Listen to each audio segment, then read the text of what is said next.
बिस्मिल्लाहिर्रहमानिर्रहीम। आज मैं आपकी खिदमत में एक टॉपिक के साथ हाज़िर हूँ, जिस टॉपिक का उन्वान है कि तफसीरुल कौसर, जिसे हमारे एक बरजस्ता आलिम दीन इधर पाकिस्तान के ही हैं शेख मोहसिन अली नजफ़ी साहब, उन्होंने लिखा है और तकरीबन 10 जिल्दों पर मुश्तमिल ये तफसीर है।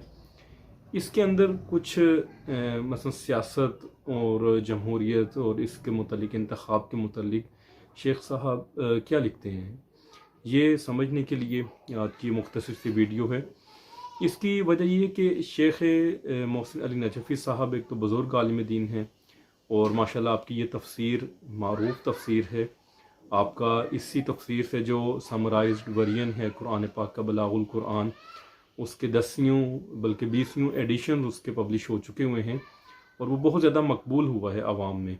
बड़ा अच्छा आपका ये काम है, आपने ये तफसीर भी लिखी है, मुफस्सल है, 10 जिल्दों पर मुश्तमिल ये तफसीर है। और शेख साहब की जो शख्सियत है ये भी मुसल्लम शख्सियत है। इसको पाकिस्तान की जो तमाम हमारे मकतब के उलमा हैं आपकी बुज़ुर्गी को तस्लीम करते हैं, बाज़ एक आपके शागिर्द भी हैं, यानी कि आपको आपके जो शेख साहब हैं उनको उनकी बुज़ुर्गी को कबूल किया जाता है उलमा की जानिब से। लिहाजा थोड़ा सा अफसोस ये कि आज चूँकि हमारे यहाँ इस तरह से काम हुआ है कि हमारी अपनी आवाम काफ़ी हद तक कंफ्यूज भी हो गई है और डिस्ट्रैक्ट भी हो गई है। वो कन्फ्यूजन और वो डिस्ट्रैक्ट क्या है, वो इस तरह से है कि हमारे यहाँ बाज़ लोगों ने ये समझना शुरू कर दिया है कि गालिबन ये डेमोक्रेसी और जमहूरियत यही दीन है और यही सब कुछ है। जबकि ये ज़हन में रखिए, अव्वल तो ये कि जमहूरियत के भी इकसाम हैं, उनमें से एक तो यही किस्म है कि जिसमें आप मशवरा ले सकते हैं, अवाम की राय का एहतराम हो सकता है, ये तो दुरुस्त है बिल्कुल, इसमें तो कोई दो राय नहीं है। लेकिन जो दूसरा नज़रिया है जो आज दुनिया पर राइज है कि हुकूमत का जो हक़ है वो अवाम के पास है, या अवाम अपने ऊपर किसी को हाकिम मुकर्रर कर सकते हैं, मुअय्यन कर सकते हैं, मुंतखब कर सकते हैं, ये वो नज़रिया है जो कम से कम हमारे अकॉर्डिंग हमेशा से हमारे उलमा इसको रिजेक्ट करते आए हुए हैं और वो अव्वल से ही इमामत के कायल रहे हैं। अपनी तफसीर में, अपनी हदीस में, अपनी कलामी की कुतब में इसका वो बरमला इजहार करते रहे हैं। लेकिन अफसोस के साथ ऐसी तबलीग आज हुई है जिसकी वजह से ये मामलात अवाम में कन्फ्यूजन का शिकार हो गए हैं और अवाम अफसोस के साथ ये समझना शुरू हो गई है कि गालिबन ये जो नज़रिया है ये फ़कत एक मखसूस जमात या एक मखसूस ग्रुप का है, जबकि ऐसी बात नहीं है। मसलन आज आपकी खिदमत में हम शेख मोहसिन अली नजफ़ी साहब जो बुज़ुर्ग आलिम दीन हैं उनकी इस तफसीर से थोड़ा सा देखने की कोशिश करेंगे कि उन्होंने अपनी तरह इस तफसीर में इस मौजू से मुतल्लिक़ क्या लिखा है, ताकि हम पर वाज़ेह हो सके कि हमारा अकीदा यही है जो तफसीर में, जो हदीस में, जो कुतब में, जो इल्म कलाम में, फ़लसफ़ा में नकल हुआ है वो यही है। हाँ, इससे हटकर जो है हम उसके लिए कोशिश करें जानने की कि वो क्यों है, किस तरह से है और क्यों आज वो गलबा पा रहा है, जो कि नुकसानदेह है, हमारी फ़िक्र के लिए नुकसानदेह है। चुनांचे शेख मोहसिन अली नजफ़ी साहब सबसे पहले सूरह आल इमरान इसकी आयत नंबर 159 है, जिसमें रसूलुल्लाह सल्लल्लाहु अलैहि वसल्लम के लिए वह शाविरहुम फिल अम्र, जो मशवरे वगैरह के अहकाम है उसका हुक्म है। ये वॉल्यूम नंबर 2 है।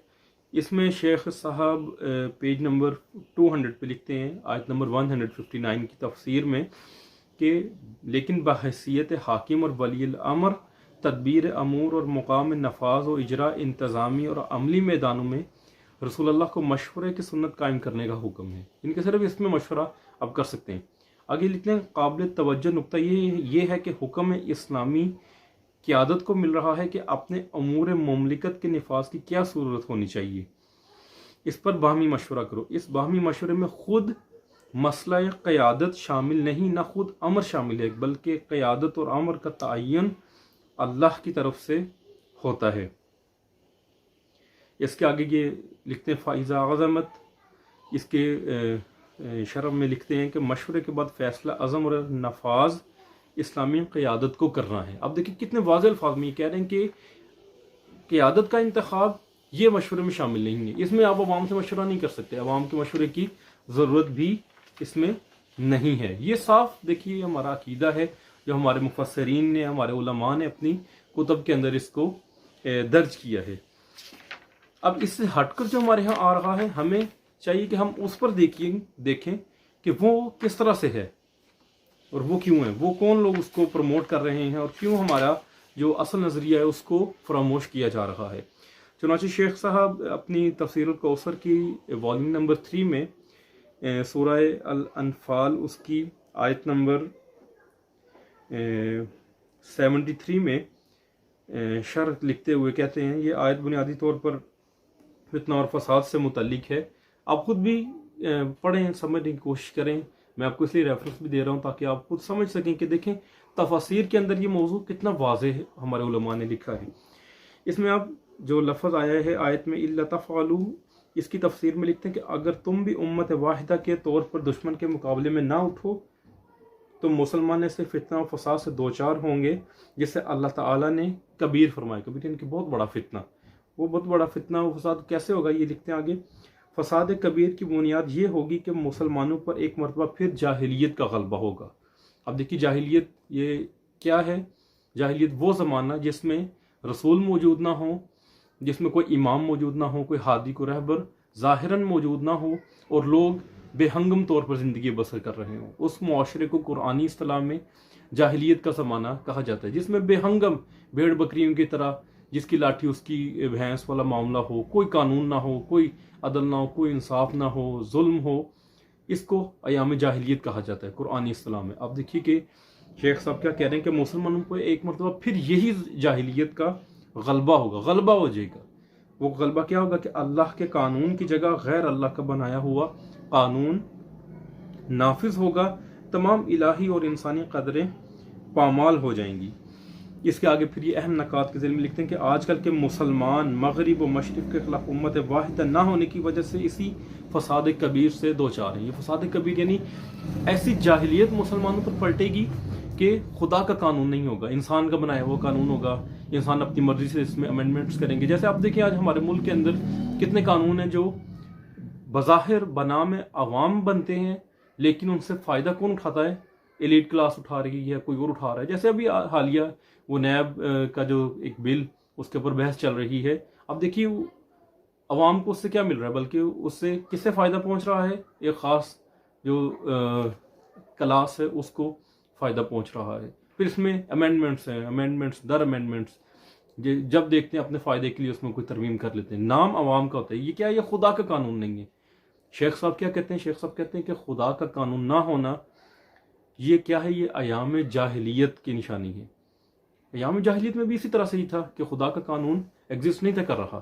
اب آپ دیکھیے کہ جس مکتب فکر میں یہ باتیں موجود ہیں، اور اگر خدا نخواستہ وہی مکتب اس جاہلیت کے اوپر راضی ہو، اس کے اوپر خوش ہو، اس کے اوپر تعویلات کرے، تو اس کا کیا مطلب جائے گا کہ وہ خدا نخواستہ کس حد تک اپنے جو بنیادی نظریے ہے اس سے وہ دور ہو چکا ہے۔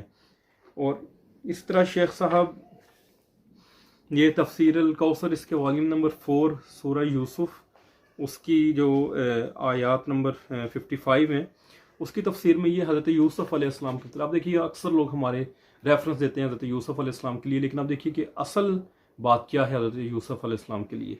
شیخ صاحب لکھتے ہیں کہ اس سے معلوم ہوا کہ حضرت یوسف علیہ السلام نے اقتدار برائے اقتدار قبول نہیں فرمایا، بلکہ برائے عدل و انصاف اور خدمت خلق قبول فرمایا۔ یہ کافر حکومت کی تقویت کے لیے نہیں، یہ بہت اہم ہے، یہ ذہن میں رکھیے۔